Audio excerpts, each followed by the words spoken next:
Alright, guys, welcome back to the Horror After Dark podcast in the sack with JT. This is part 2 of the Halloween 2007 Rob Zombie's remake. If you clicked on this one and you didn't hear the first part, you'll see a little banner. Click up above the banner and it'll take you right to the first part. So, we have Lori babysitting, and yeah, like I said, the kids do fine. Who play Tommy and Lindsay, they do a fine job. And like I've said, I like Scout Taylor's performance. Like, I think she plays a good Lori. Like, even better at times for me. Like, more of a personality for sure. But she does a great job. It's great seeing Brad Dourif. Great seeing all the horror icons that Zombie. I mean, he did relaunch a decent amount of careers. Like, that's, you got to give him credit for that. Like Sid Haig, Ken Foree, Bill Moseley. Like, it goes on and on. Like, Zombie was able to bring them into his movies and like relaunch their careers. Man, Annie's death though in this movie is so much more brutal. Man, Tyler Mane is a huge motherfucker, huh? Like, he is tall.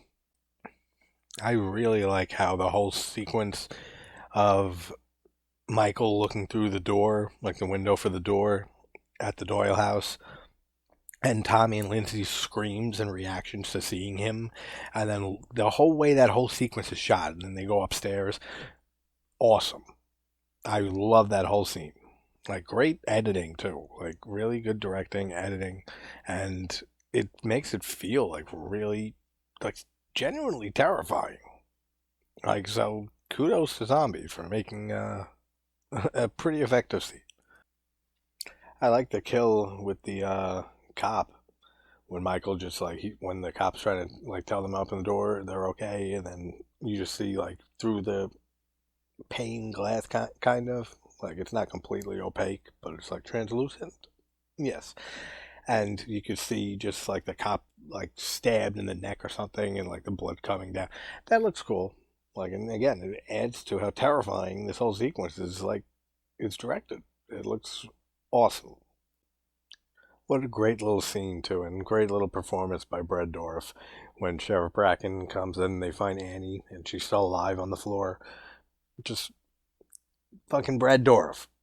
Like, that's all I gotta say.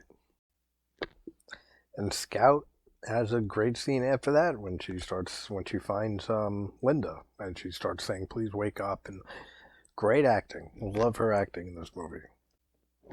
The whole scene with Michael showing the picture of him and young Lori, whatever.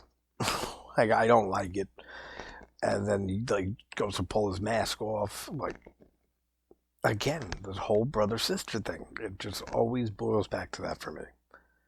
I don't like it. It takes so much away from the mystique of Michael Myers. And I don't, that's against everything, most of the things I love about the original Halloween.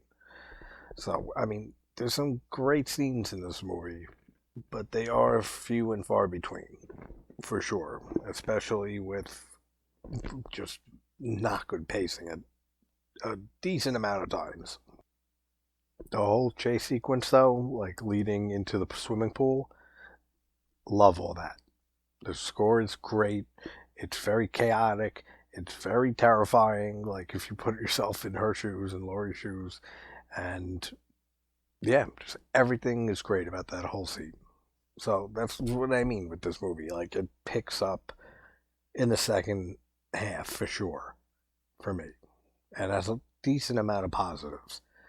But it just takes a long while to get there while dealing with and seeing shit that you just don't care about, or that at least I don't, and don't want to know about Michael's childhood.